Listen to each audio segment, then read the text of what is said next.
Historian Arnold J. Toynbee said that the Philippines is a Latin American country that was transported to the Orient by a gigantic marine wave.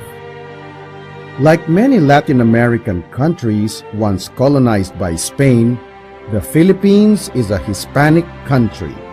Zapatos, reloj, vestida, ventana. These are only some remnants of Spanish colonization. Many we take for granted. Many we don't even realize. After all, the Spanish didn't just change our speech, clothing, tools, or food. They changed our way of life. Does that mean we're Hispanic? What defines a Filipino? Legally, according to the Constitution, those who are born here, what we call jus soli, the right of the land, jus parentum, the parents, jus legis, naturalization, they are Filipino. But does that mean they are Filipino to the core? We hope they are. But from the concrete 24-hour life, what is Filipino? What embodies Filipino? Some may say that it is Catholicism which led to the Philippines being known as the only predominantly Catholic country in Asia. But Christianity was not the first faith to be widely practiced in the Philippine archipelago.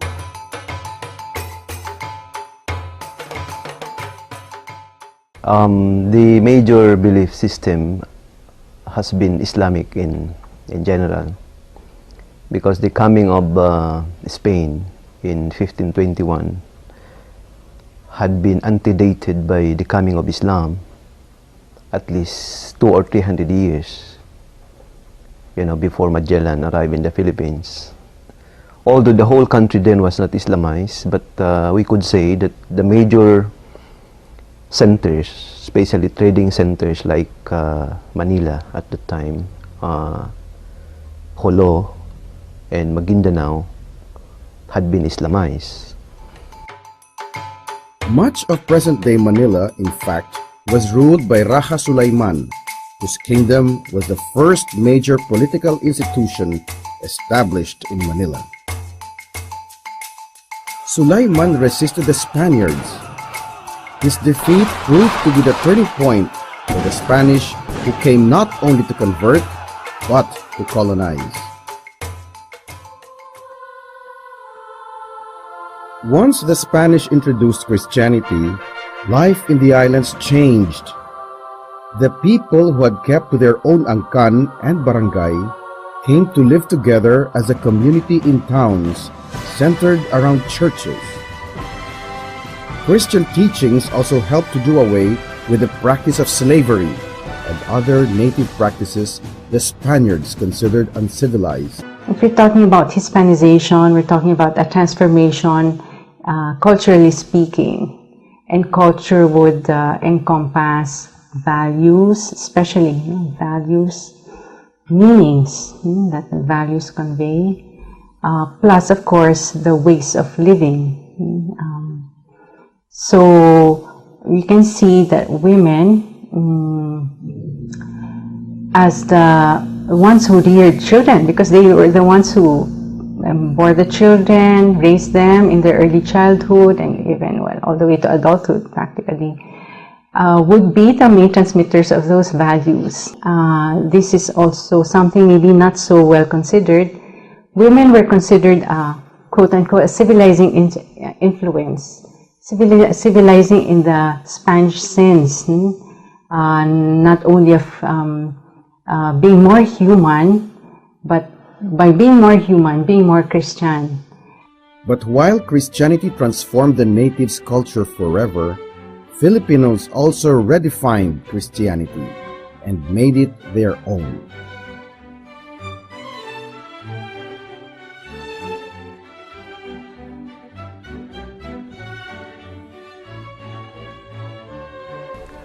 For me, one dramatic way by which Christianity has been modified in the Philippines is the Good Friday procession, which is really the most important event in most Philippine towns.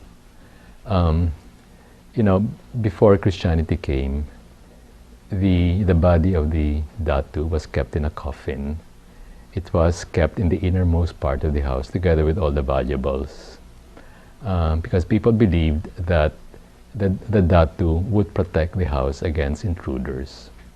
Okay, now it's interesting that in the Philippines today, the body of the dead Christ, the statue, the Santo Entierro, as well as the Virgin Mother and all the saints, they're kept at home and they're brought out in procession. You see, in Spain and Mexico, this is not done. The Spaniards came not only to extend the reach of Catholicism all over the globe, but to also gain a foothold in Asia and become an international, political, and economic power. To establish the Philippines as a trade outpost, the Spaniards naturally had to change the economic system in the islands.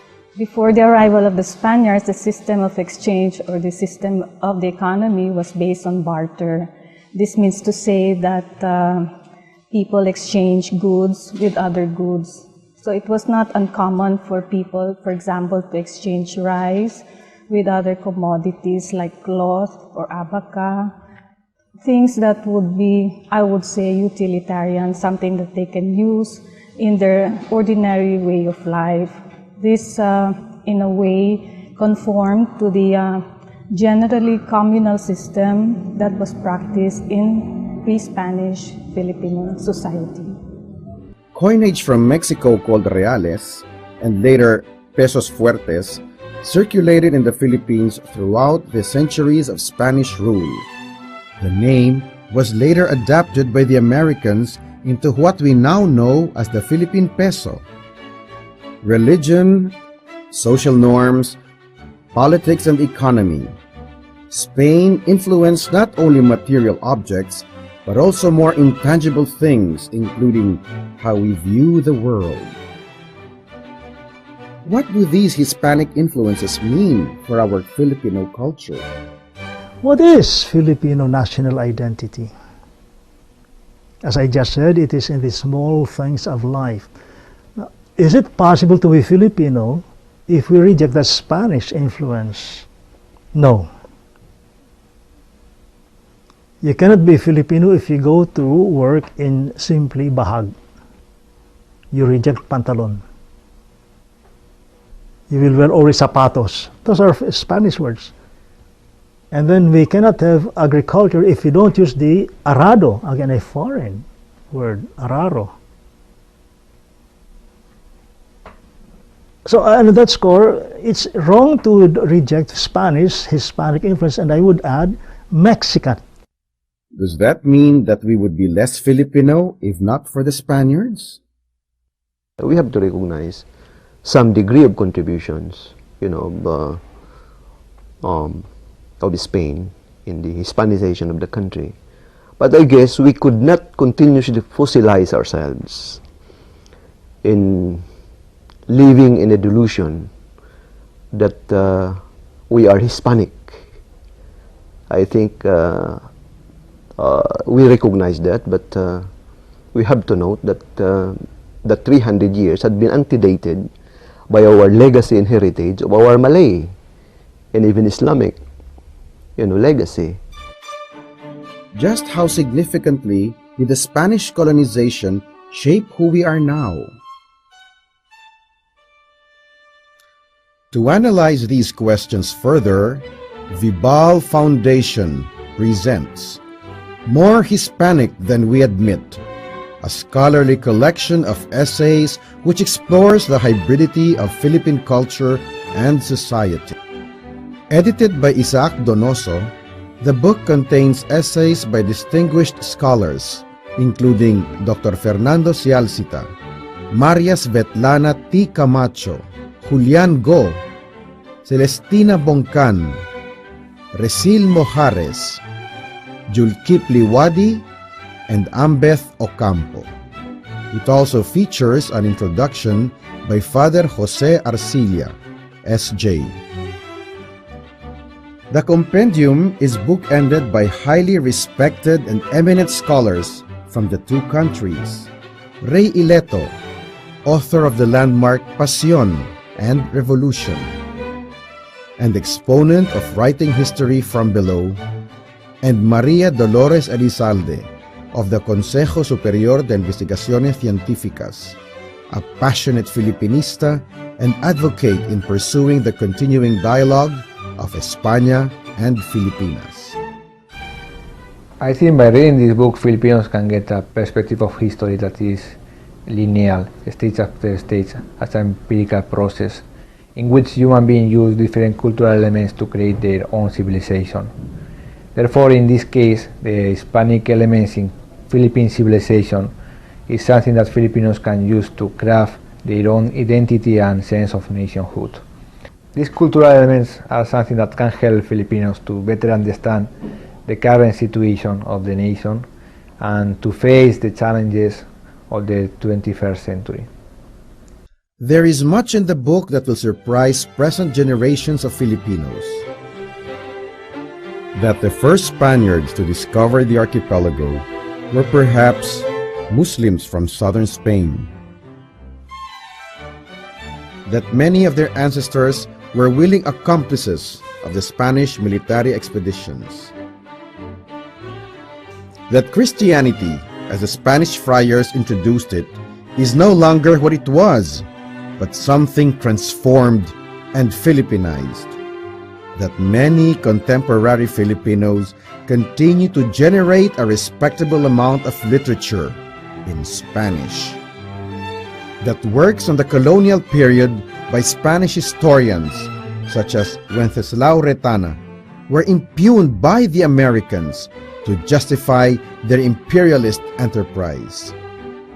In spite of being the product of centuries of colonial rule and of being perceived as a symbol of oppression, the Hispanic elements in our culture have become integral in defining the Filipino experience. To remove what is Hispanic in us would mean removing an essential part of ourselves. What we think is Hispanic is Filipino. What we think is foreign is really our own. More Hispanic than we admit. This book will help young Filipinos unearth their Hispanic identity. They have a right to know how their Hispanic past informs both their present and their future.